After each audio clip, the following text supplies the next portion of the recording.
Alice Cooper, ça fait 50 ans que vous jouez avec l'imagerie de la mort, de la violence, du sang, du cauchemar. Ça fait partie de votre art, notamment sur scène.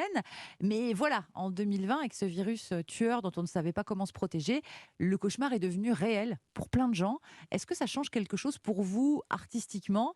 Est-ce que la mort et le cauchemar vous intéressent toujours autant? Vous savez, la mort est un mystère comme un autre. Et en même temps, je pense que l'on ne passe pas sa vie à la craindre. En tout cas, on ne devrait pas vivre dans la peur. La mort, c'est vrai, fait partie de ce que l'on fait tous. On y passera tous. Mais j'essaie de trouver des aspects de la mort qui sont rigolos, qui sont drôles. Même si parfois on me dit que je ne devrais pas en rire.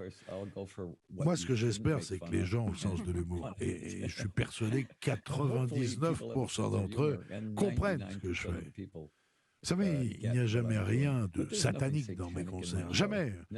Je suis chrétien et rien n'est satanique dans mon spectacle. C'est beaucoup plus de l'ordre du vaudeville.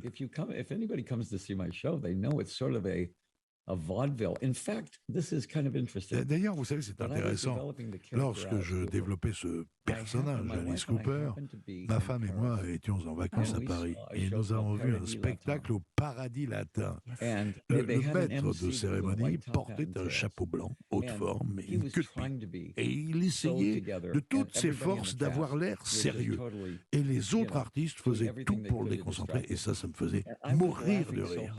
Je ne comprenais pas du tout un mot de français, mais peu importe, je trouvais ça tellement rigolo. Et j'ai réutilisé beaucoup de ces éléments pour mon propre spectacle. J'ai le droit, après tout, je suis français. Fournier, c'est mon nom. Et ma guillotine sur scène, c'est très français aussi.